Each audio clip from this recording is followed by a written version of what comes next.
Hey everyone, we're back with another episode of Find Your Film. You know what this is? I am trying to be as cheery as possible, Bruce and Eric Holmes, because Bruce Perky, whenever I listen to the podcast, our podcast on Spotify or whatever, I sound so morose. Do I sound so? Do you guys like this voice, or do you like this voice? Eric Holmes, start off. Do I start off with this voice, or do I start off with this voice, my fake hello voice? Which You you know, like better? I might have to flip a coin, but I think I prefer low, scary Greg, intimidating Greg.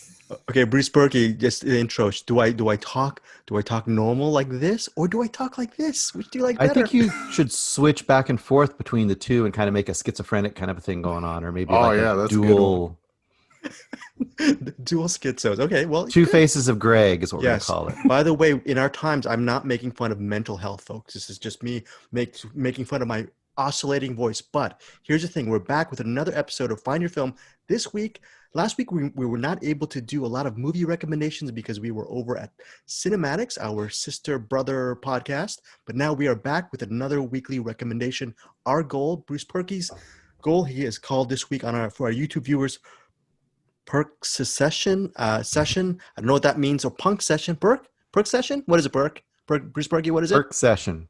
And Eric Holmes is just Eric Holmes. But you know what?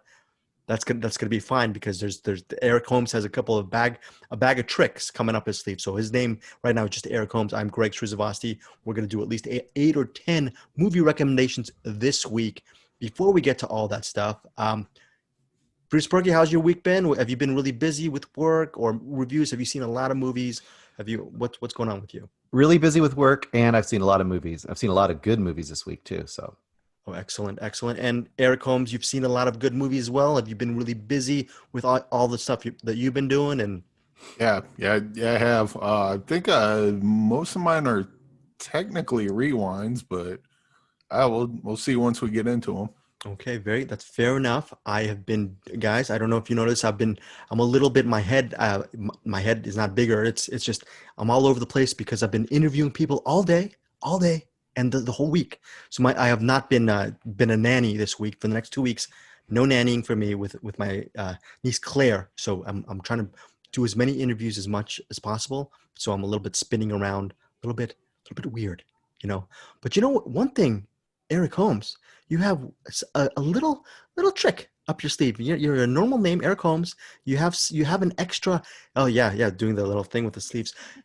What do you have for us this podcast? You have something special to bring to our program this week. Yeah, actually, I don't have something special to bring, but someone here might. Oh, hello. Hello, peoples. Hello, people. Yeah, very good. Get into the mic. What is your name Yeah.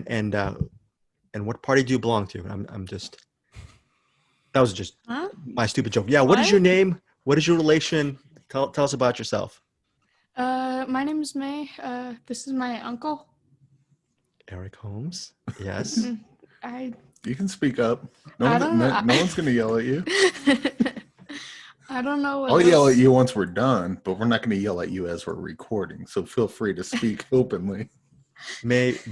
Before we go on, can you say what is Eric Holmes like as an uncle? He's not a yeller. I'm sure he's kind and gentle as a nice soft bed or a nice easy day on a Sunday afternoon. What is he like as an uncle, May?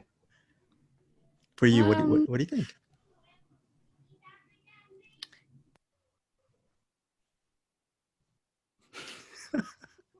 Oh, sorry. The mic cut out. We didn't catch.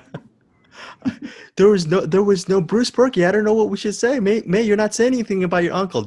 What is his best quality? How's that? What is your uncle's best quality? the good pick in horror movies. Okay. No, Frankie definitely can't watch this. Yeah, I know. What was his best pick? Just right off the top of your head, May. What was?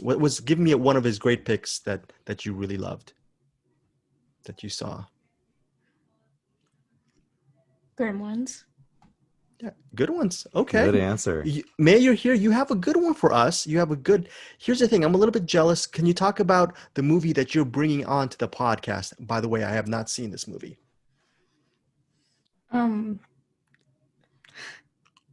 Right when we start, of course, I forget the name. Adventures in Babysitting. Adventures in Babysitting. I Bruce Perky, have you seen Adventures in Babysitting? Yes, I have. We are so old. Did you see it in the theaters, Bruce Perky? I don't think so. I think I saw it on like VHS afterwards, though. It was on VHS, though. Okay. Me and Bruce, and I think your Uncle Eric, we are so old that I think all of us remember the first time Adventures in Babysitting was out in theaters. And I remember personally not go. I don't know what year it was released. Sometime in the late '80s. I'm thinking, but it was really. 87? I'm sorry, May. Wasn't it 87? Oh, 87. Okay, 87. Yep. Okay, Eric Holmes. Future movie reviewer right here. Very good. You're already doing a better job than me, May. That's not a compliment because I'm usually a zero. I'm a zero when it comes to movie reviews. But why did you pick Adventures in Babysitting? Was it something that? What do you love about this movie? Was it a recommendation from your uncle, or did you decide to pick it yourself? Uh, That was Steve, wasn't it? yeah. Yeah. Another one of my uncles picked it. Oh, I Yeah. I didn't know you have a. I didn't do my good uncle-y duties this week. Steve did, so thankfully we got some backup. So Eric, when's the first time you saw Adventures in Babysitting? Oh, geez. Probably back when it came out. Probably when it was playing on like a HBO or something. That might have also been the last time I saw it. I went down and saw they were watching it. I was like, oh, I haven't seen this in a while. And then I had to come back upstairs and use that time to catch up on ones we were watching later on today. But yeah, Cool. but maybe you tell them, maybe you sell them on it. Because Greg, you said you haven't seen it yet? Yeah, May, I have not seen it. So your job right now is to sell me on seeing this movie. Yeah, get excited. Well, first of all, what was it about? A pretty much just a babysitter babysitting for a very chaotic family. That ends up getting her almost in very big trouble. Like drugs and murder? Kinda All ish. More like accidental murder. Almost. It was very close. Wow. I was joking. It's been a while since I've seen it, but go on. You're selling me already. Yeah, you're selling me. It's more of running from a gang, I guess you could Okay. say.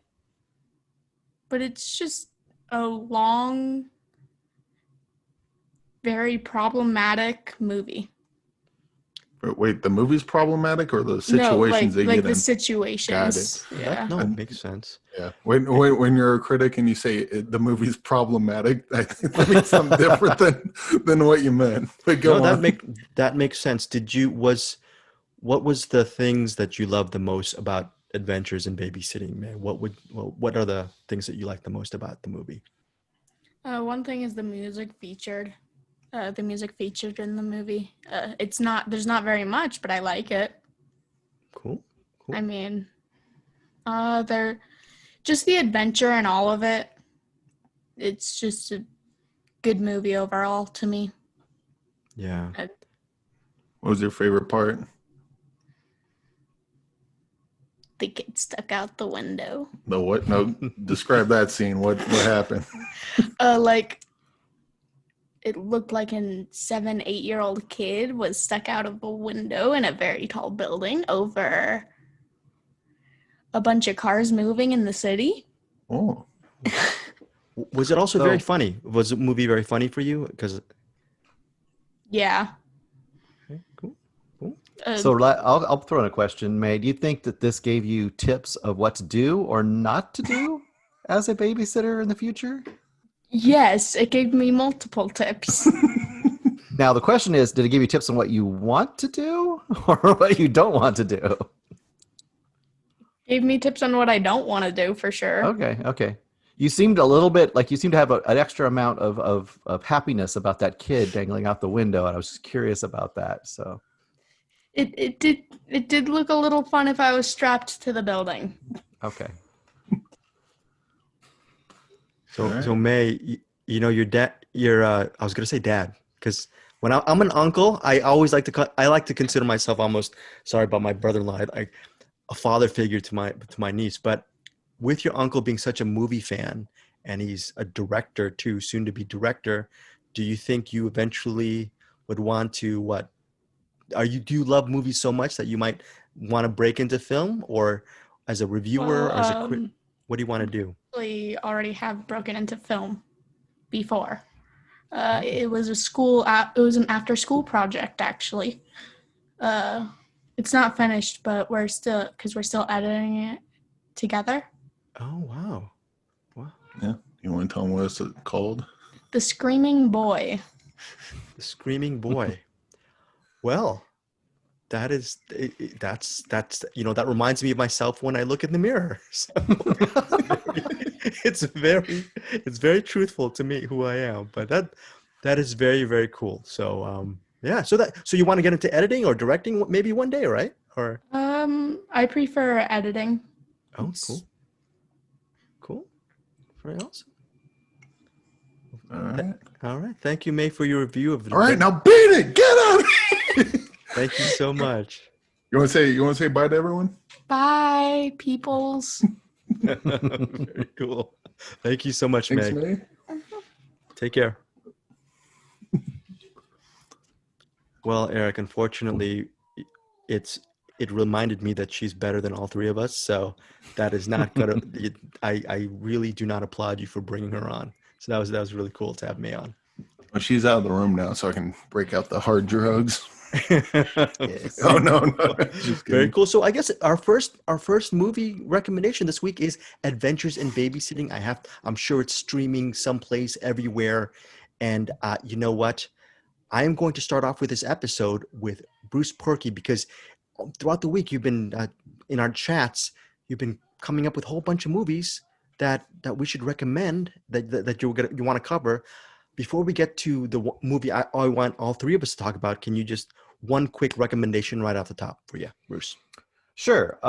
I guess the first one I would bring is one that I had never seen, and I kept hearing about it, and I finally went back and checked it out. And part of this was based on us on Cinematics talking about Uncle Peckerhead, which it's talking about uncles, which was all about that character, but also about an up and coming striving band. So two of my three have to do with up and coming striving beginning bands. So the first one is Sing Street, which I had never seen before. Oh wow, It is on Tubi. very cool.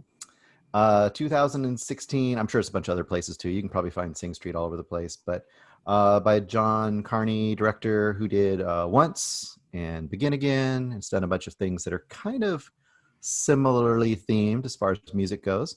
But it's become kind of a beloved movie, and I can see why, because it's really beautiful. So you've all seen Sing Street, I assume? I I have seen Sing Street, and before you go on, Tubi as a streaming platform, I've used it twice. The one thing I've noticed, the commercials are not as bad as one would think. Would you? Yes, true. Okay. Okay. So Not you, too bad. For those kind of services, I would say it's the best as far as commercials go. They don't last very long, and the quality of the actual film usually is good. Like they don't have like bad, prints or anything on there. It's really good and crisp and all that stuff. So and before you launch into your review, Bruce, I just want to say, Eric, you have to see Sing Street because before Bruce launches, this is a little bit of a spoiler. It has one of my favorite characters in cinema ever, and Bruce is going to get it right into it right now. all right, so Sing Street, for those who haven't seen it, it takes place in 1985 in Dublin, and it involves a young man named Connor, and he's one child in a household of a troubled couple who are they're fighting a lot. They're on the verge of probably splitting. They're not making a lot of money, and he has to go from a pretty nice private school to a not quite so nice kind of a school for boys. And he always automatically is kind of the odd kid out and picked on right out of the gate. But his biggest thing is, and he's played by was it Ferdy Walsh Pilo. But the biggest thing is he sees this girl that's always across the way when he gets out of school, and she looks like a model to him. And this is like a 1985 model type girl, like the kind of girl that would be in an AHA video, you know? Yeah. And she's kind of aloof and, you know, cool, too cool for school. But he has this kind of weird ability to go up to her and talk to her. And he immediately tells her he's in a band, which he's not. But that immediately becomes his goal, is to get a band together because that's how he's going to get the girl. And that's mostly the movie is him kind of forming this ragtag band out of all these, you know, various kids that he meets. Now, one thing to bring into play also is his brother, played by Jack Rayner, which you may know as the gaslighting boyfriend in Midsommar. That's what he's probably best known for. He plays his brother named Brendan in this, and he is really quite good. And totally different than if you haven't seen him in other roles, because in this role he's kind of the long-haired older brother that is kind of the burnout, and he's kind of introducing his little brother to all the, you know, hip music. It's just one of those movies. It's such a feel-good movie, coming of age, you know, a band trying to make it. There's shots of them like trying to make their own music videos, like 80s style music videos, and he'll keep getting a new song introduced to him, like Duran Duran song. So the next song they make is kind of like Duran Duran, or then he gets introduced to another song by Hall & Oates. So the next song is kind of like a Hall & Oates song. And the songs are good, which is a key to any kind of a movie about a fake band. In Uncle Peckerhead, the songs were good. In this movie, the songs are really good. And in the next movie I'm going to talk about, the songs are really good as well. What were you going to say, Greg? Who were you thinking of? Were you thinking of the brother, or are you thinking of someone else in this movie? Well, Eric, the reason I think you're going to love it, and this is a little bit of a spoiler, but really not so much, a little bit a twist. I love Misdirections. There's that movie with Rachel McAdams and who else? The guy who plays Ryan Gosling, The Notebook. No. There's the other one. The what is it about time? It's or something like that. It's where Time the guy, Traveler's Wife? which one? Time Traveler's Wife? Yeah, no, it's another time travel movie with All Rachel right. McAdams. It's about something. About I something. do watch a lot of chick flicks, though, just saying. No, I'm but kind of it's, outing myself. but it was a time travel flick with the guy what's the name of the guy who was in Star Wars. He played Darth Vader's not Vader's right Donald hand Gleason. man. Which one? Brendan Donald Gleeson, right? Donald Gleason. Donald Gleason. What was the Yeah. movie with Donald Gleason and Rachel McAdams? It's about something. I think. Let me look at it right now. The reason why I mentioned this is you've seen a lot of chick flicks. I don't know if you've seen this one. Have you seen that movie with Rachel McAdams and Donald Gleason? Doesn't Eric. ring a bell. Maybe And if it I has heard Bill Nye and everything like that. And hold on, blah, blah, blah, blah, blah, blah. You don't remember that? Okay, let me look. It is called, I'm going to look it up on IMDb. 2000, it's not Aloha, it's not Southpaw, it's not Spotlight, it's not Game Night. I'm looking, About I've Time. seen literally That's what I thought it was. It's called About About- Time. It was released in 2013. Have you seen this movie, Bruce?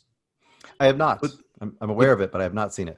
Okay. with Justin Timberlake, or am I, Right. where they got to trade time? That's why I had to look under IMDb, because there's another movie called About Time starring Justin Timberlake, which I saw. I Oh. remember back in the day. Oh wait, I remember really disliking. Okay. Yeah. This is another movie called About Time with Rachel McAdams and Alright. Donald Gleason, like Bruce was saying. And it's a time travel romance, but you really think he's traveling back in time, if I recall, to save his love, played by Rachel McAdams, to repair that love. But it's a misdirection. It's really about the love between a father and a son, Donald Gleason and Bill Nye. So there's a bit of a misdirection there. Now, going back to Sing Street, which was released in 2016, the misdirection is it's a story about a guy who tries, this youth who has never fallen in love, falls in love with this girl, infatuated. He starts a band just for her. You think it's just going to be and it's directed by John Carney, music guy. You think it's all going to be music and fun, and it is. But the heart and soul of the movie is it's about an older brother's love, Jack Rayner as Brendan, his love for his younger brother, Connor, who is quote unquote the main character of the movie. But the main character of the movie, in a weird way, ultimately becomes Brendan, because you get to see a little bit about the love between a father and a son, Donald Gleason and Bill Nye. So there's a bit of a misdirection there. Now, going back to Sing Street, which was released in 2016, it's a misdirection. It's a story about a guy who tries, this youth who has never fallen in love, falls in love with this girl, infatuated. He starts a band just for her. You think it's just going to be and it's directed by John Carney, music guy. You think it's all going to be music and fun, and it is. But the heart and soul of the movie is it's about an older brother's love, Jack Rayner as Brendan, his love for his younger brother, Connor, who is quote unquote the main character of the movie. But the main character of the movie, in a weird way, ultimately becomes Brendan, because you get to see a little bit about the brotherly love that's part of Sing Street. And that's why I think I have to really rewatch it again. But watching this film for the first time, I thought, first of all, Jack Rayner is going to be a star. And Yep. 4 years later, yeah, 4 years later, he's not a star, but he's starred in some really great movies. So he's at least close to being an A-list actor. And I think this is the movie that really set him on the path. And it's such a damn likable character. It's like basically this character, this Brennan guy who's sort of a layabout, but there's so much more to his story. If he could actually have his own movie and it would be amazing. It's just an amazing supporting character in this film. So that was my favorite. And just a last touch on it, I just want to say that what they do with his character, they make all the characters more complex than they need to be. You know, the main kid Connor is more complex. The brother, like you said, is way more complex. And actually, Rafina, who is the woman played by Lucy Boynton, Yeah. she's way more complex too. So it's a really it's a deeper movie than you think it will be. It's a really fun movie, and it's got great music. I mean, it's a win-win. I mean, you can't go wrong with this movie. And I was just reading, I guess she is about to star in a Marianne Faithfull biopic, and that could be really interesting because she's a really good character in this too. So if you haven't seen Sing Street, go out and search it out. It's one of those ones that's been on my burner forever, and I finally got around to it, and I was really happy that I did. So Isn't it weird? By the time you finished it, you probably thought to yourself, why did it take me 4 years to actually watch Sing yeah. Street? And then, unfortunately, whenever someone watches Sing Street, that's what they're going to say, because they're going to say, Yep. why didn't I watch this in 2016? It's just a gem. Now, Beautiful. Yeah, beautiful. Yeah, definitely. Great choice. Bruce, we're going to be following your music theme throughout this episode. Eric Holmes, before we get into our 3 review on the movie I want us to talk about, what is your first review/rewind of the week? Well, speaking of movies that I can't believe took me so long to watch, I saw a movie by Tyler Nilson and Michael Schwartz called Peanut Butter Falcon.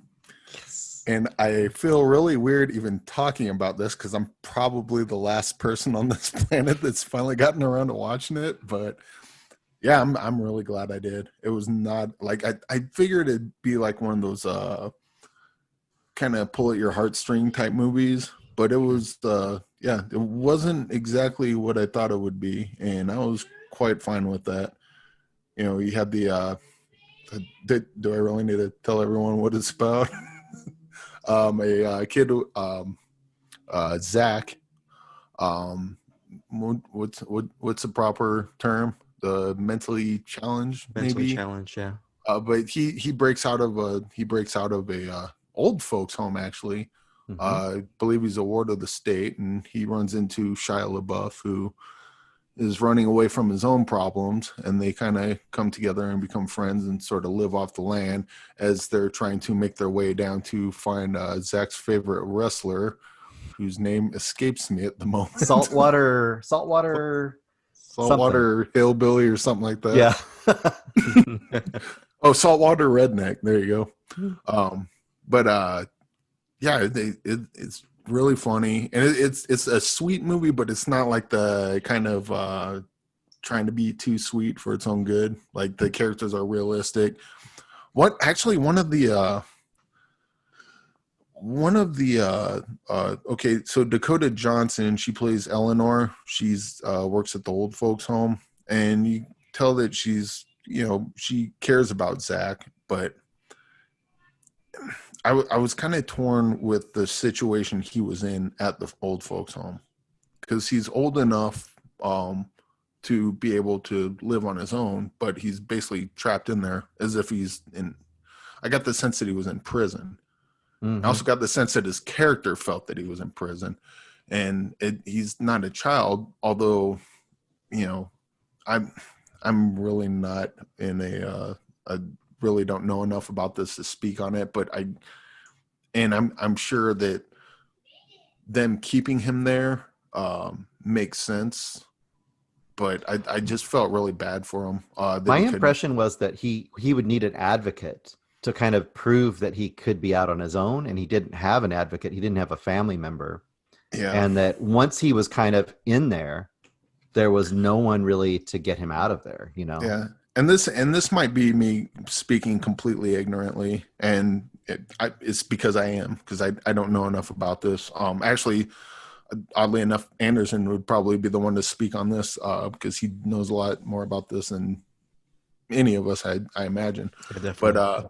But I wonder if it would be possible to take someone like Zach, that he has his challenges he has to overcome, but he clearly wants to be independent. I wonder if there's a way to some way to maybe get them out in the world, halfway house-ish or something. Have someone look over him, but let him kind of learn to live on his own, let him learn to fend for himself, but still be there as a support if he needs it. I don't know if they have any programs like that, but There watching is. this made me think of that was like the thing that just stuck in my brain the whole time I was watching this. I was like, there's got to be a way. He wants to be independent. He wants to not be seen as he doesn't want to be defined by his disabilities, and he wants to just be himself. There's I just really wish there was some way, and maybe there is, but it'd be nice to see if there was some way for them to break free and become independent. Makes sense. I was going to say, I think there's that one movie, and I'm fading on the name here. It's about the person who's severely autistic, and he kind of came out of it through Disney movies. I don't know if you ever saw that movie, and I can't remember what it's The called. documentary. I forgot. Yeah. Yes, and there in that movie, it shows him moving into. There's kind of these apartment. It's like an apartment building, and he gets to actually be out. He gets to live in his own place. He gets to have his own food, he gets to control his own life. But it's also somewhat protected. In other words, people come and check on him. They make sure he's okay. So I think there are things like that. But once again, I don't think you just get to automatically go into that. You have to get an advocate. You probably have to have some sort of funding or some medical insurance to fund it. So it's probably really complicated. And it seems like in the case of this movie, he was just he was adrift, he was stuck. Yeah.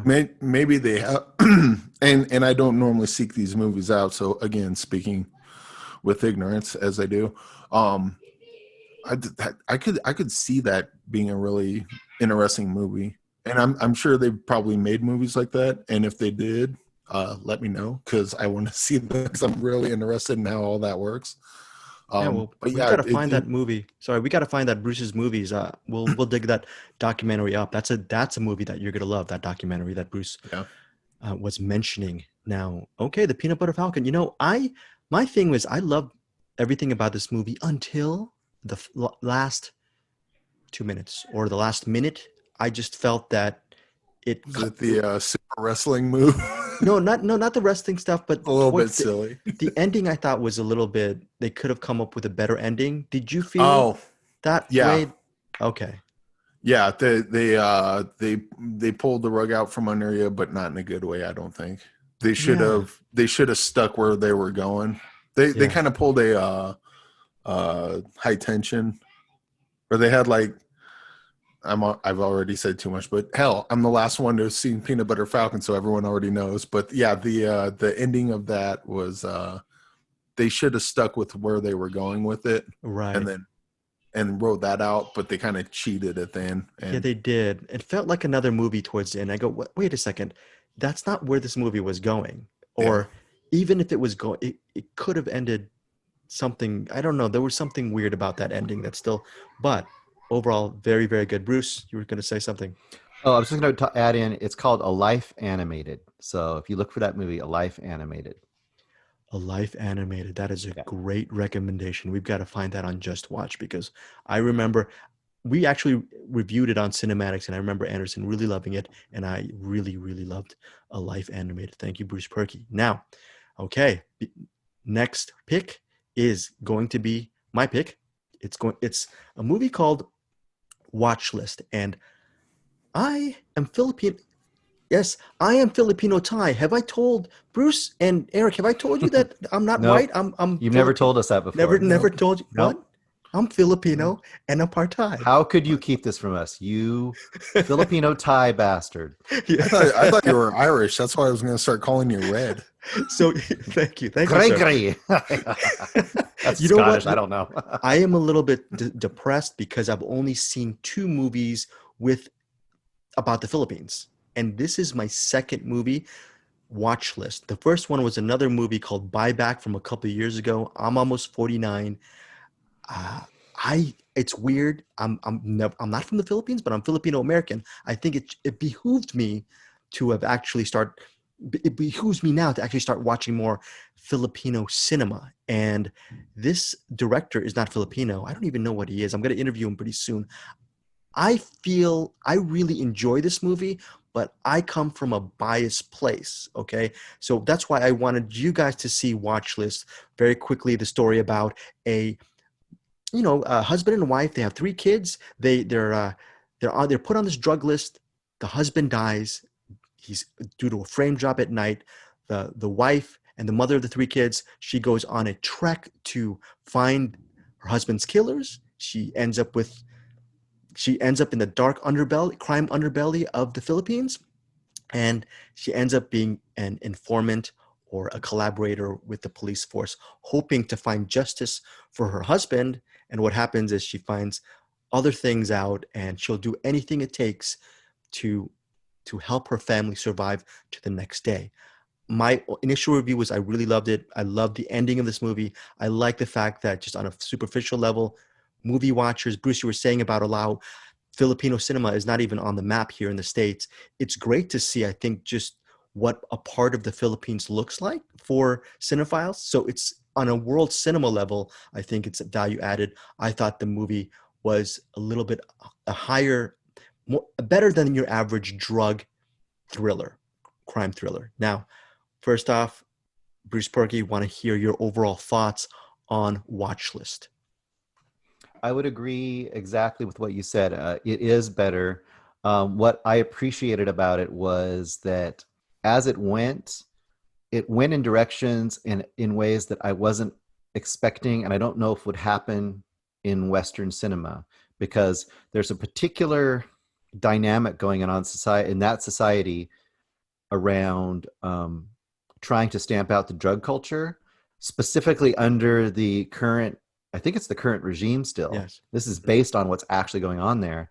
And we probably should talk a little bit about what the watch list is and kind of how that occurs, because that really shapes everything in this movie, and all of the mother wife's actions are a combination of very little free will and just desperation and kind of being stuck and going further and further down a rabbit hole. I thought it was really excellent. And to me, I got a little bit of shades of almost of like a cross between like a gangster movie. And when I say gangster movie, I mean in the sense of when someone gets somehow pulled into the world and can't get out of it. And also like City of God, where you kind of get dropped into just a kind of living that is, to me, very, very different. And it made it both fascinating and actually very human, and also very tragic in a lot of ways. So, Bruce, I thought you were not going to like this movie. I am not because I don't trust your opinion, but I thought I don't trust my opinion. I thought I was a little bit too high on this movie. I'm glad. So you would give this movie a solid recommend. mm-hmm. Absolutely. And I would say what your original review of, I would agree with. Stick with it. I think some people are going to think it's kind of a little bit by the numbers for the first third or so, but it definitely takes a twist and a turn in the narrative that I thought was like, oh, okay, well, that's different. Well, how is this going to play out? And it was very intriguing, I thought. Very cool. Eric Holmes. Yes. Well, first of all, I got really heavy Sin Nombre and Maria Full of Grace vibes from this There you one. go. Mm-hmm. You got the just people living their lives, and then just the world around them. The muck eventually just drags them into it. And man, Yeah. this movie. You want to talk about movies getting dark? This movie gets dark. And it's I actually just got done watching it shortly before we recorded, Thankfully, I had May here to kind of debase that a little bit, but yeah, that movie shook me. That it Mm. is. I wouldn't say I recommend it, and the only reason I say that is because this movie gets really heavy, and I think a lot of that works a lot because the actors in it, they're not acting. Like they're acting, but you don't see that. At least I didn't see that on screen. I it felt like I was watching a documentary with like really great access a lot of the time. And that could be a language barrier thing because I don't speak the language. Most foreign language movies that I watch, I don't speak the language. So South Korean movies, for example, I watch a lot of them, but all I know about South Korean people is what I see in the movies.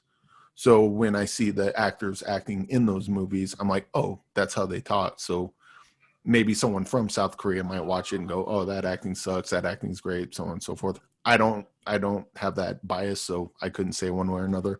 But just watching this, I did not get the sense that they were acting. I felt that they were real people and real danger and really, really fucked up situations. And a lot of it got me angry. Because Yeah. there's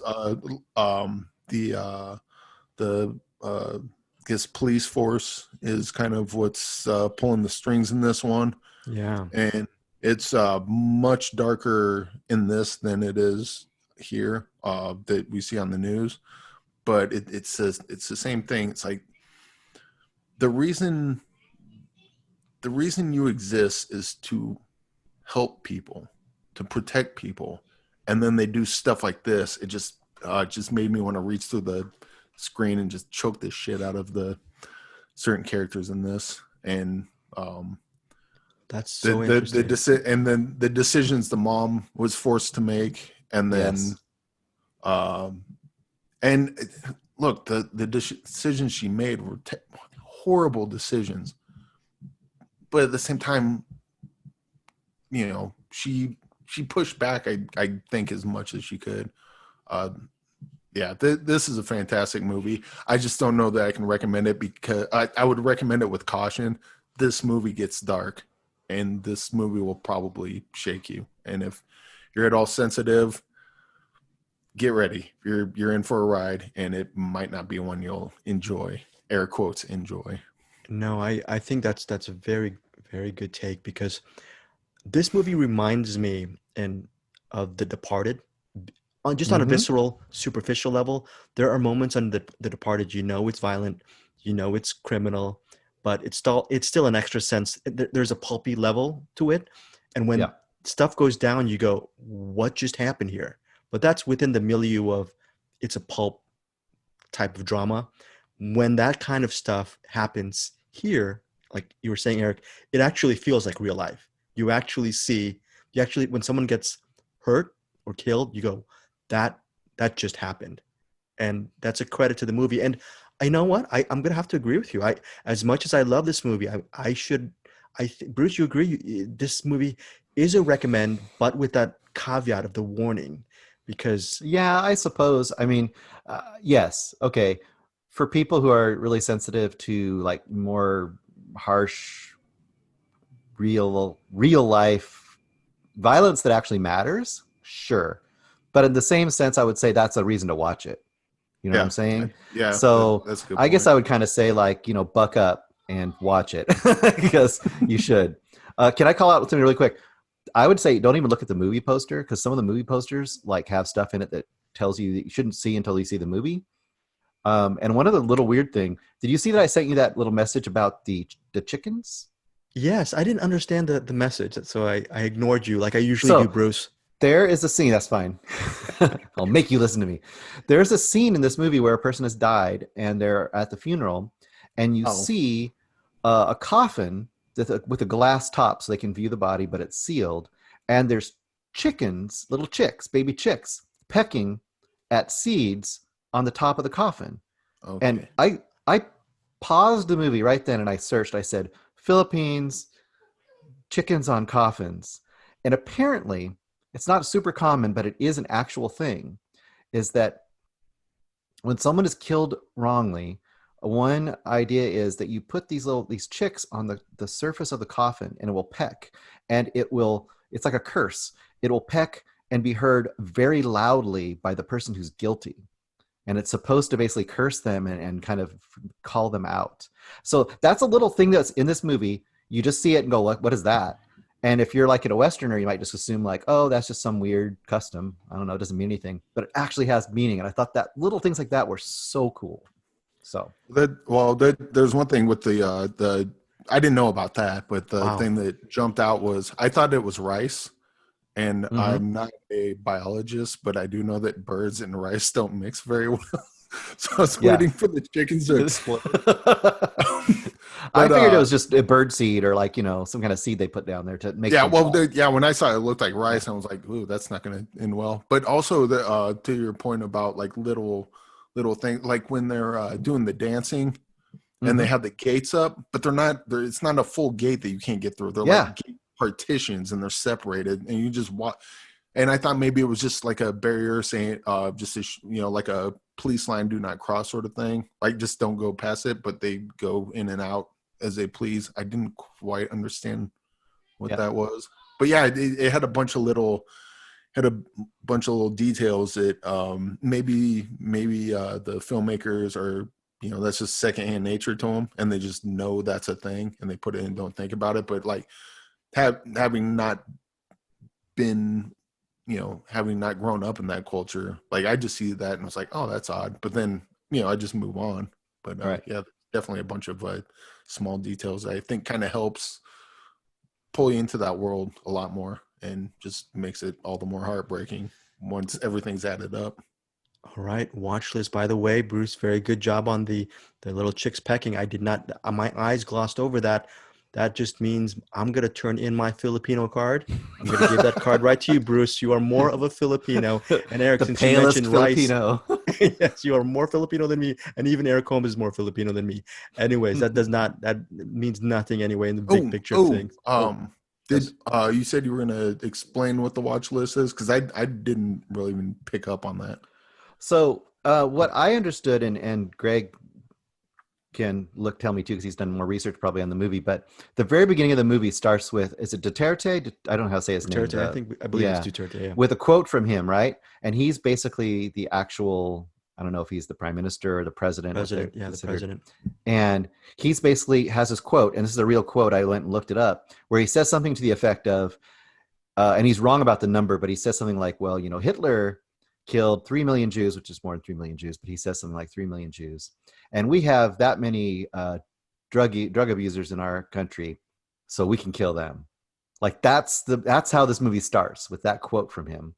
And then the watch list it's basically like a blacklist, right? They go around the neighborhoods and they essentially, or almost like witch hunt too, where they go around the neighborhood and they're going to find the druggies, because there's probably a quota they're supposed to meet. It doesn't say that, but they basically, we see our main characters get on this watch list, which is, you're admitting to being a drug user or pusher or whatever it is. You sign your name, and once you sign your name, you're on that list, and essentially you're marked. Yeah. And once you're marked as a drug user, who knows what'll happen to you? We're going to reform you, in quotes, but as this movie shows, that isn't necessarily the way those things go. Yeah, and if you're not reformed and you're accidentally killed, but you're on the list, well, you're just Oh another well. number. Yeah. And you're an example to not do this to other people, as we Yeah. see. Yeah. Yeah, that is very hard. Yeah, watch list now out in virtual theaters, comes out on demand September 1st. Listeners, watch list really won't be high on the watch list stateside because it's not getting a big media run. But I think from all three of us, we both really recommend watch list. It's a very hard-hitting movie. I think Eric Holmes, I understand that Bruce Perky says buck up. Whenever he says buck up, I don't know what to say because we should buck up, but I'm a coward. So I understand if you listeners don't want to see watch list because Eric Holmes had some good advice, there's a reason that maybe you might not want to see it, but there's I should probably amend that. Not don't see it, just be prepared. We'll say that. Be prepared. be 'Cause prepared. This gets heavy. This gets dark. Just know that's coming.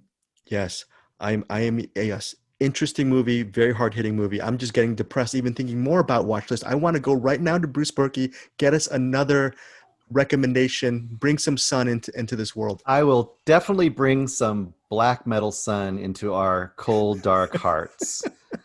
This movie, this movie is, I love this movie so much. It is one of those movies I can put on at any time and it warms my heart.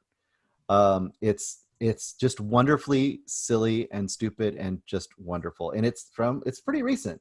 It's 2018. It is a Finnish movie called Heavy Trip. And Heavy Trip is directed by, oh my God, there's going to be a lot of bad name pronunciation going on here. Juuso Latio and Jukka Vidgren are the directors of this movie. What it is basically, if you know anything about Mayhem and the Lords of Chaos and that whole idea of black metal and all this, it's kind of like that and Wayne's World, but a little bit better than Wayne's World, kind of mixed together. Wow. So you just start, the first thing you see our main character, which is Turo, long-haired Nordic metal dude, right? He's riding his bicycle through their little teeny town they live in, listen to his headphones, and, the normal bro dudes that are on the side of the road are like, hey, you F it. I'm not going to say the word, but, they're calling him. And then they're yelling at him, and everyone, that's basically his life. No one likes him. That if you're in a metal band and you're in a small town, you are a loser. And it immediately goes to introduce the band. And this is where and it has a little bit of Spinal Tap in there too, in the fact that you get to meet all the band members and each of them has a great characteristic. So, Turo's the main lead singer, but he's really nervous. They've been practicing for 12 years, but never played anywhere. Their drummer has died like twice. He has a habit of dying and have to keep reviving him. The the guitarist works at a reindeer slaughtering plant with his dad, and then and then the bass player is the dude that has the whole black metal face paint and everything you've probably seen before, and he remembers like every metal song ever. So when they're trying to come up with an original riff, he'll be like, no, that was Morbid Angel 1985, Sepulture of Death, can't do that one. And there's like perfect little scenes. There's so many great scenes in this movie, but perfect little scene was that dude works at like the local library / record store, very small. And the people came back and they'll want to get some regular thing, and he'll end up giving them some horrible death metal thing, and they'll come back with it and goes, this was terrible. It sounded like, a pig being slaughtered. And he's like, no, that was a goat being slaughtered, stuff like that. I just have to say, this movie is spectacularly good. If you can get into that vibe, and I feel like most people should be able to get into the vibe, it's so much fun. You get to see how they come up with the band name, how they come up with their special kind of riff, how they make their band photo, how they're going to try to get to the gig in Norway, because Finland's not considered as cool in metal as Norway, and they want to get to this Nordic festival, and it's just fun through and through. It's great. Did you know that going in that you were going to have as much fun checking out this movie? Is this one of the movies? Well, I had doubts because, like we talked about before, so in a movie like this, if the music itself isn't good, and it is good, for that kind of music, right? It's smart. It knows what it's making fun of. And then it just has a ton of humor all throughout. And that's the place where it could totally fail. If it's too goofy, perfect example, it likes its characters. It's not making fun of its characters. It's having fun with the characters, but it actually, the movie likes all of these guys. So then that makes you root for them. You're not making fun of them. You're not looking down at them. You're rooting for them. So it's kind of that underdog story, right? The band, let's get the band there. But it also goes through if you know anything about black metal and death metal, it goes through every trope. A band member might die, because in black metal, some album covers have their dead band members on the covers. That's a known thing, So there's a lot of cool stuff in this movie. It's too super fun. It's on Prime. You can watch it. I say watch it. Wow. Did that movie get a lot of run when it came out stateside? Maybe a little bit of noise because of critics who loved it?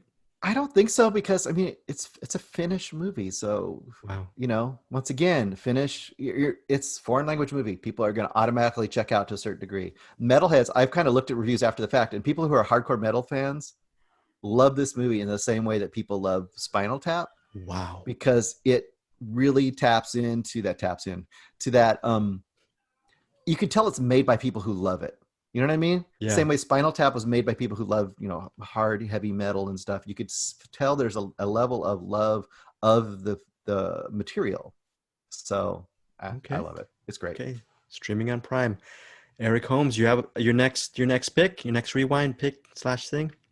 Yes, I do. But first of all, just so you know, if I die and you get a picture of my dead corpse, we can plaster that on the episode of Find Your Films post my death.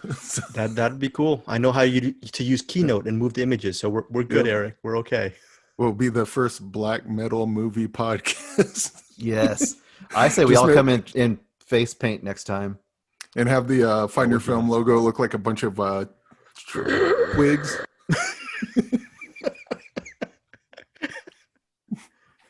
I can't wait to watch that movie, by the way. So yeah. I hope you like it. I mean, comedies, I always say, comedies take it with a grain of salt because everyone's taste of comedy is different. I can't imagine you wouldn't have at least some fun with this movie. It's ridiculously fun. I'm already laughing at your summary of it, so I think I'm gonna really love it. And I have not revealed the best reveals. Like how they come up Wow. with their band name is great. And how they come up with the sound is spectacular. Oh my gosh. Okay. Yeah, Eric. All right, so sticking with the theme of movies I should have seen a long time ago. This is like a We got, wistful Eric Holmes episode. It really Movies I is. should have seen. We got a 2010s Tucker and Dale versus Evil, and I keep mispronouncing it. So if I say Tucker and Dave versus Evil, please forgive me. I'm sure it'll happen. I'm a little bit shocked because I would have bet all the money in the world. I'm Asian. Can I say I would have bet all the tea in China? I would have bet all the tea in China. No, you can't. No, I can't. I would have bet all the tea in my cupboard down there that you would have seen. So I'm going to strike that out. No, I'm not going to. Okay, Well, now Yeah, I would have assumed. I have a certain history with this, and I say I haven't seen it with air quotes. I've actually seen it. I haven't heard it. There's a local bar here called the Zodiac, and it would constantly be playing on the TV, just because they just play movies on Netflix and just kind of cycle them through. And Tucker and Dale versus Evil played a lot. So I've seen the movie front to back in pieces, but they have the sound off because there's usually a band playing or the jukebox or whatever. So I've never actually heard it. So I just look up, see gore sometimes, and like, oh, that looks cool. And I've heard good things about it, but it just, I don't know. For some reason, I thought it was like a Sharknado type movie. Like Bruce talks about like, people that love the music of metal, that appreciate it and know how to make fun of it and know when to take it seriously. The Sharknado movies are just like, haha, we're a bad movie. I thought this was one of those type of things, and clearly it's not. And I'm actually, again, I'm probably the last person in the world to even watch this, so everyone probably already knows, but this is not at all the movie I thought it was going to be. And in fact, I thought the whole point of it is really clever. I don't know that I want to get much more into it than that, but you know what I'm talking about. Yeah. It's a cabin in the woods type movie, hillbilly type movie, but the gore effects are funny, or the gore effects are good. And unlike Watch List, this one's violent, but it's not heavy violent. This is fun violent. This is Uncle Peckerhead violent. Yeah. Right. So it's a fun horror movie, but yeah, it's got that certain point of view, we'll say, and a certain kind of take that I was not expecting, and I thought was fantastic. And yeah, I love this movie. Should have seen it 10 years ago, but I saw it this week. If they came out, I saw it and heard it this weekend. Would you purchase the movie Tucker and Dale versus Evil if it came out on a Blu-ray extended edition or something? Would you? Oh yeah. Yeah, Oh, like not no question. As soon as I hit up Entertain Mart, I'll probably even buy the you know the half-ass DVD, whatever half-ass DVD quality copy they got there. But yeah, I don't even know what to say because this movie. Okay, I will say one thing, and hopefully you know what I'm talking about. But there's a part at the very end. They're at a bowling alley, and there's something going on in the background. Do you know what I'm talking about?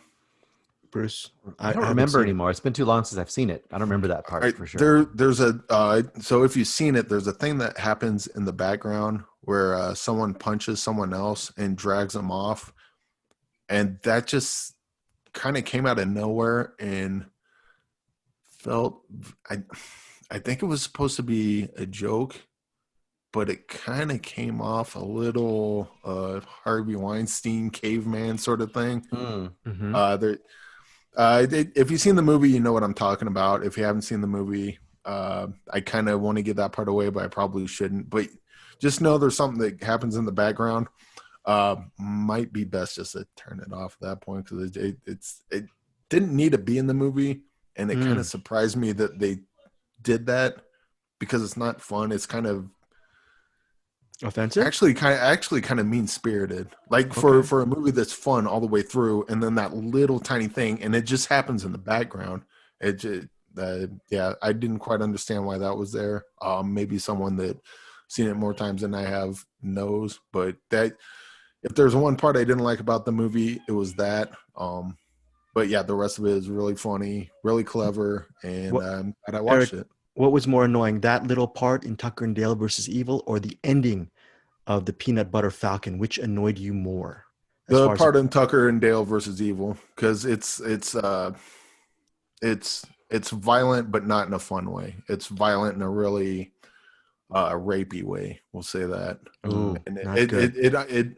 and we talk about like movies that like when we talked about Edmund, we talked about like the characters do these horrible things, Sure. and it's not necessarily the filmmakers condoning this behavior.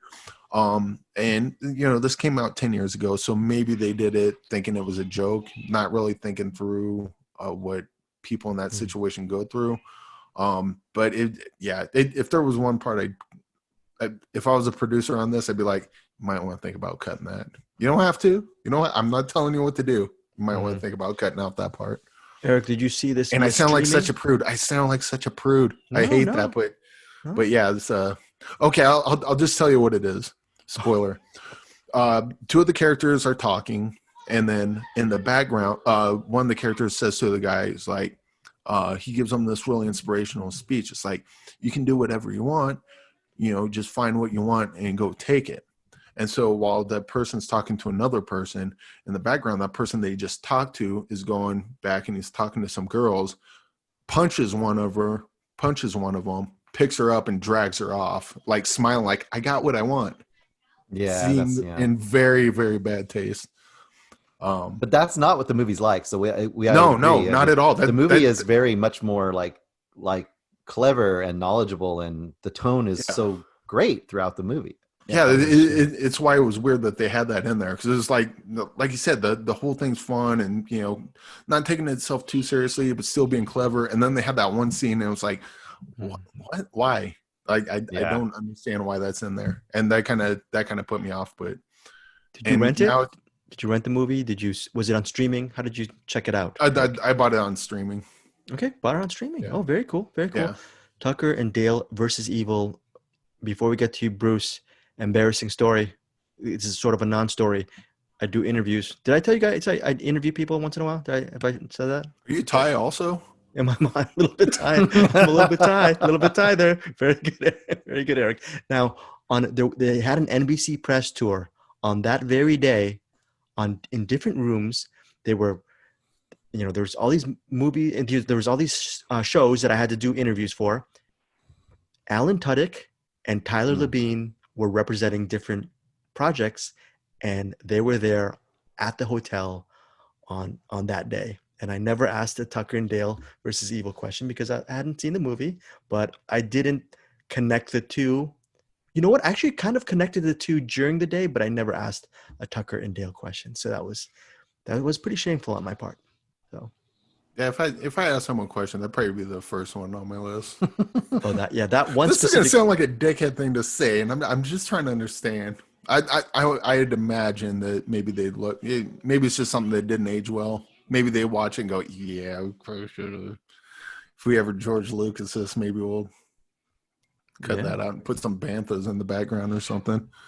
Okay. Star Wars nerdery, but Bruce, you got I think you have the big kahuna of movies to recommend right now, right?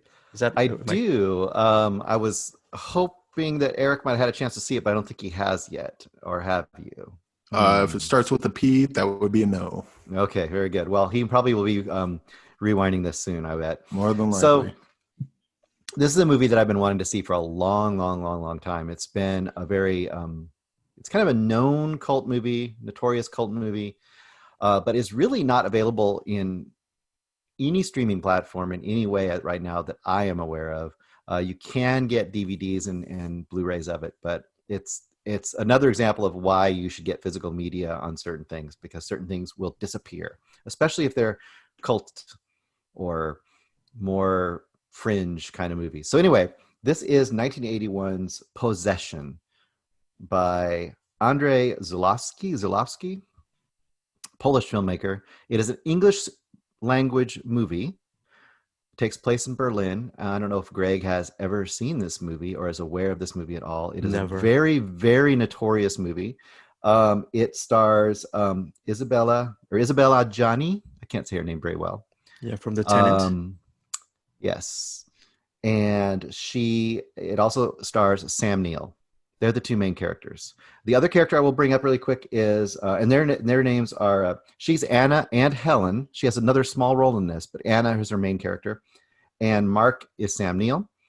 And Heinrich is played by Heinz Bennett. And he is amazing in this movie as well. So, first of all, this was banned in the UK until 1999. My gosh. So for nearly 20 years. When it came out in America originally, about 30 to 45 minutes was cut from it. This is almost an impossible movie to describe until you experience it. I will give you a few quick descriptions that will help give you a tone of it. So if you've seen Hereditary and seen Toni Collette's performance in Hereditary, her performance in that is toned down compared to the performances in this movie. It is like a Marriage Story turned up to 1,000, with a little bit of Cthulhu. Is that? It just Wow. sounds like you're just making it, like throwing out movies. Like Flight of the Navigator, but like Yeah. with Private Ryan, When you see it, and when you throwing see Kramer versus Kramer, you will but understand. also Young So Guns. I will give you the basic concept of this movie. It's in Berlin when the wall is still up. It's 1981, and it's a couple who are already about to break up when it starts. They're already at the edge of breaking up. Essentially, she's done, and they're trying to come to terms with that. And then the first, it's about a 2-hour movie. About the first 45 minutes or so of the movie is just extreme, intense, crazy fights and encounters between these two characters. I can't even describe the level. I mean, the level of acting, it's so over the top. I don't know how to describe it. It's so over the top that it pushes through the other side and becomes amazing again. It goes from theatrically insane to great. And I can't even describe this movie. And then the second half gets even stranger. It's violent, it's visceral, it's unhinged. It's like the actors, Johnny said afterwards that no actress would ever work with this director twice. It said it took her like 2 years to get through this performance and actually be able to like work again. There's a scene with her, and it's very famous. People who know this movie, there's a scene where there's other really famous scenes too, but there's a scene with her in a subway, kind of a subway tunnel leading out of the subway station, and she's all alone in that subway tunnel, and it's just her acting and doing things, physically losing her mind in a way that is just, it can't be described until you've seen it. Was this an inspiring movie for you I cinematically? It is actually. Ooh. It's pretty incredible. Um, I don't know how to describe it. It's both a horror movie, but it's almost more of an emotional horror movie, kind of like, once again, like Hereditary in that sense. But 25 years before that. But it's also such a strange theatrical movie. It's got, if you want to look for political allegory stuff, it's there. If you want to just look at relationship stuff, it's there. If you want to look at actual literal cosmic horror, it's there. It's it's an undescribable movie. It's a movie that I could definitely see people hating and people loving. It's not a movie you can have a medium opinion of. Wow. You will only have a positive or negative opinion of this movie. Can't imagine you would have anything else. You will be run through the ringer by the end of this movie. And I really am curious to hear. I mean, I don't know if Greg is going to watch it, but Eric, I think, is going to watch it at some point Oh soon. yeah. It's Photo. And I haven't given you anything really of how it occurs. There are scenes in there that you will not forget once you see him. And I was about 35 minutes into it. I'm like, can it keep up this level of like loudness and intensity and craziness? And it turns it up. And I couldn't believe that it turned it up. Which is a movie that is harder to take, was harder to take for you, Bruce? Gaspar Noé's Irreversible or Possession? Irreversible is more visually repulsive Yes. in a couple scenes. This is more emotionally ringing than that movie. Oh my goodness. This movie is just, I mean, I can't describe it. You just don't even know. It's something. What if Ari Aster? Do you think he's probably influenced by Possession? You mentioned Hereditary. He must have seen this movie at some point. I wouldn't say it's like that tone, because his tone's much quieter overall. I mean, he's more of a precise filmmaker. This is a very unhinged. The camera moves around. The camera gets right in their faces. It feels like he wound the actors up and then wound them up further. I mean, almost more like in the best of Herzog, where you've Yeah. got things like Kinski just losing his mind on set. It's like you get two characters doing that and then sustaining that, and it's Unbelievable. and then you throw in the third character, Heinrich guy. He is more over the top than they are. It's almost like he's doing interpretive dance while he's acting at that level. And I'm not kidding when I say that. I can't describe it until you see it. Who recommended this movie to you, Bruce? I had heard about this for years and years and years. And I'd seen little clips of the subway scene, and I'd kept myself away from it. And I had literally searched for it the day that I ended up watching it, and was able to borrow a copy from a friend finally. And I was very pleased that I did. And it still sits with me. And I've been watching reviews of other people, and they're all, I mean, this is not one I can recommend, like we talked about earlier, right?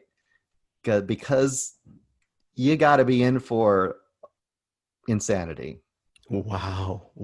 Eric, before we get to you, I have a recommendation, sort of a half recommendation, by the way, because I haven't finished this movie yet. The movie's only 86 minutes.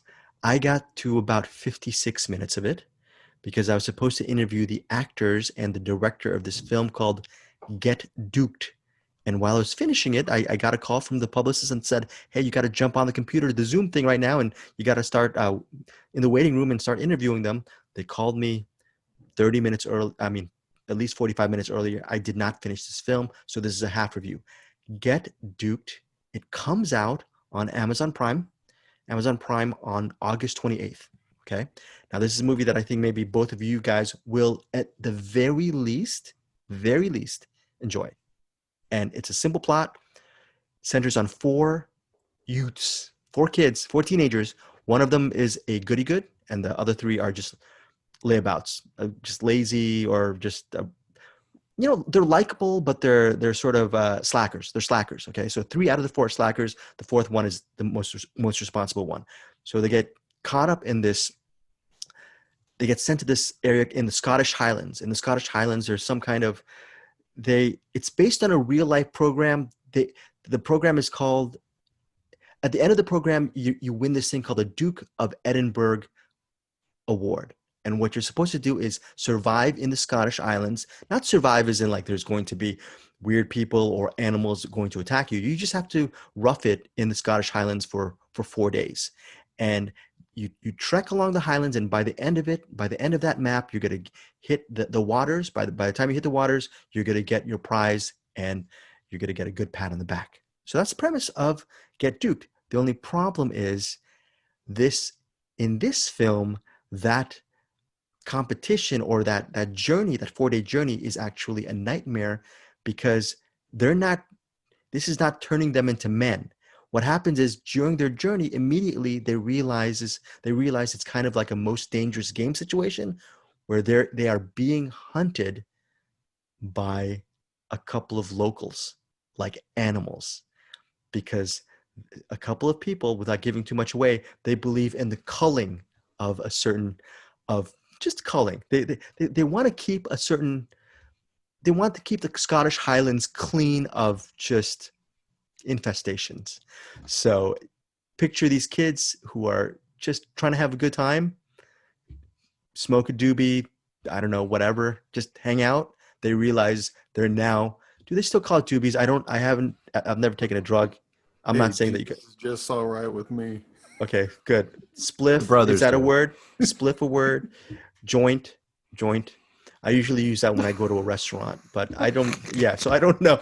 I don't know the terms, folks. This old man doesn't know the terms. But what it is, Get Duked is so for the 56 minutes. It's really reminded me of a Danny Boyle Train Spotting film. The way it's cut and all. It's kind of like Train Spotting, where it's not as intense as Train Spotting, but you end up liking these kids, these teenagers, as they try to survive. It's actually when you come to think of it, the fact that they could be killed could be very, very.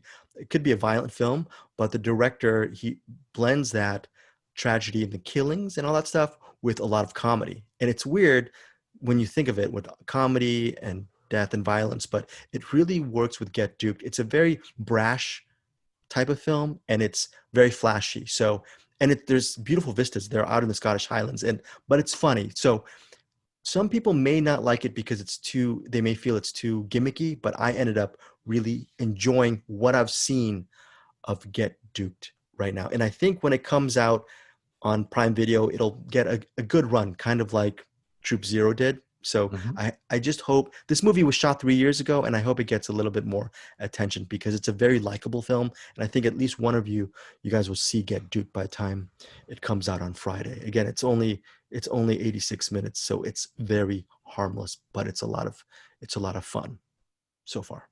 Yeah. So Eric, you got one? Yes, I do. Continuing with the theme of movies I should have watched a long time ago. This one, I was seeing someone, and she really liked this series, and we were supposed to watch it, and then she must have wised up and decided that she could do better than me, which, hey, Oh, that makes sense to me. This And so wistful tone, never, Eric, this wistful tone throughout the whole episode. What is this? We got to start. If we ever had the license to it, Bruce, we should start, instead of the death metal, we'd play Simply Red's "Holding Back the Years" so all throughout Eric's monologues here. So go ahead. But yeah.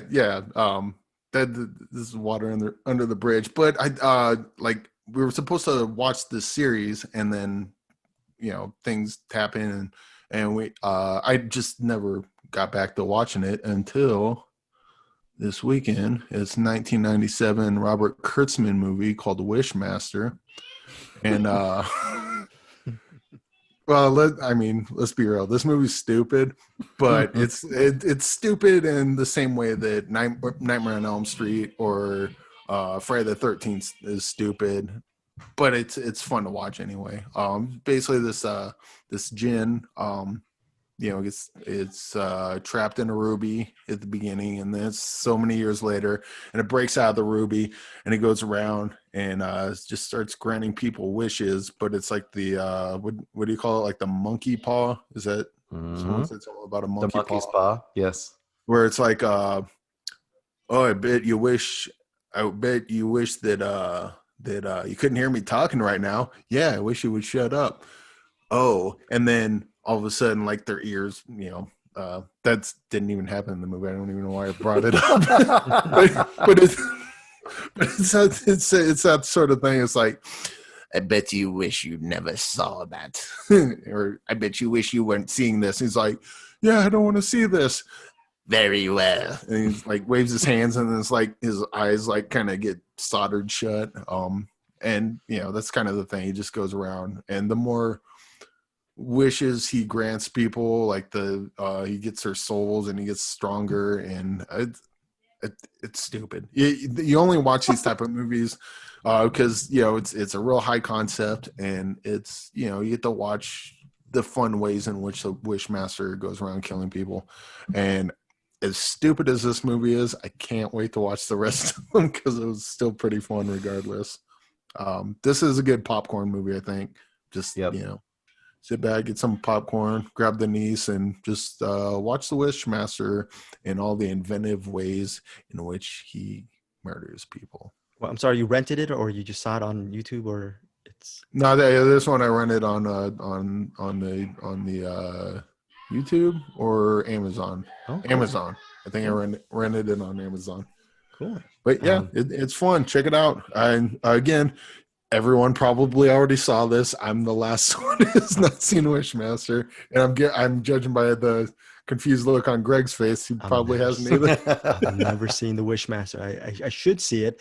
So you like the Wishmaster as well, Bruce? As far as guilty pleasures? Yeah, like you said, it's popcorn. So this isn't great horror. This isn't like Exorcist horror. This is like, to me, I think it's the underappreciated version of the Leprechaun movies. I think Leprechaun movies get all the hype that these movies could get. People watch Leprechaun movies instead for the dumb fun, and I think the Wishmaster ones are more fun than the Leprechaun movie ones are. Cool. Except for the Leprechaun in the Hood movies are legit. Yes, Lep in the Hood. They sound like jokes, but the second one I especially like. But Leprechaun in the Hood is really good. Lep in the Hood. Do you know? Good. Except for that part. Except for that part. Bruce, we're gonna go out with you. Do you have one final thing before we get out of here? Actually, the only thing I'm going to bring up, I'm not going to bring up a movie. I'm just going to say that we are going to be, or I'm going to be, talking with some people from our loved Uncle Peckerhead. Yes. So since we haven't spoken about Uncle Peckerhead specifically that much in this episode, go listen to the last cinematics. You can hear Eric bring it to us, and I was thankful that he brought it to my eyeballs. So I got to see Uncle Peckerhead and enjoy it greatly. I think I will be getting an interview with the director and the actor who plays Uncle Peckerhead, and the gentleman who plays the guitarist in Duh, who wrote all the music. So I should be getting all three of them, hopefully.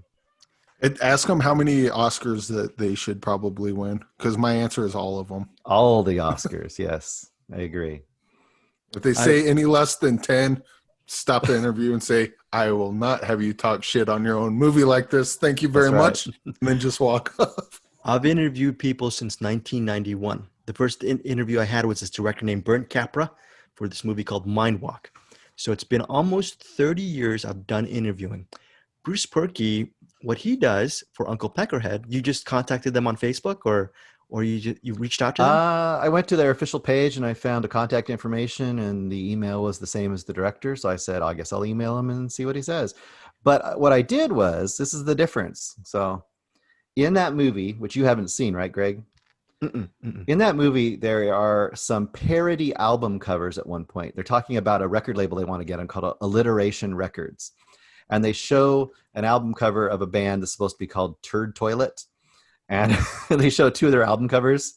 And I recognized that they looked like parodies of some punk albums from the early 80s. So I thought, hey, I'm going to mash these up together so they can see that I think that that's what they're parodying. And I sent them a picture like that.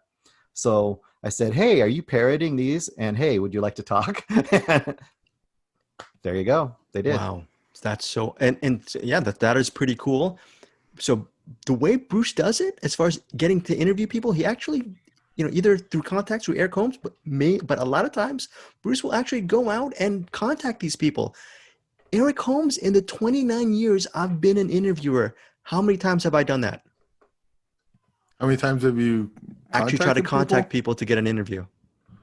I don't know. I know you're Thai, so But that's clear. Eric Holmes, I've interviewed thousands of people. I'm not humble bragging, yes I am, but I've interviewed thousands of people. But to Bruce Perky's credit, when he is interested, he will go out and actually try to contact them.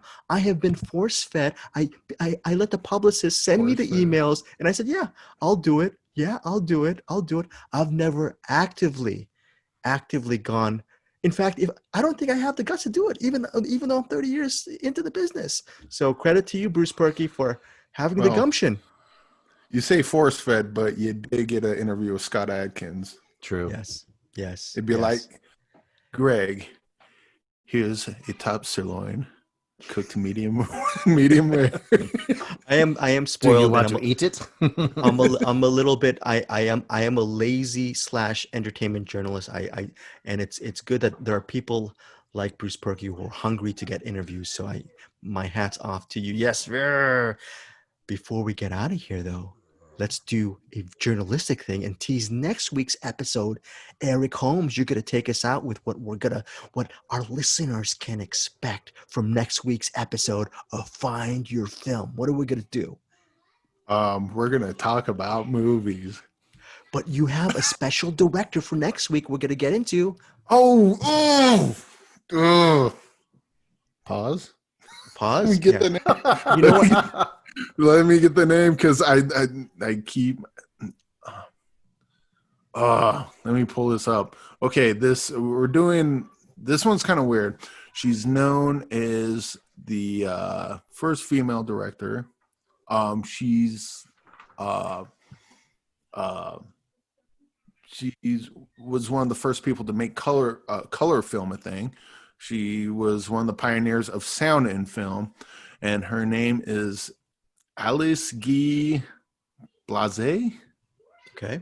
Blase. I think I'm pretty sure I butchered her last name, which is unfortunate, but I will get that right.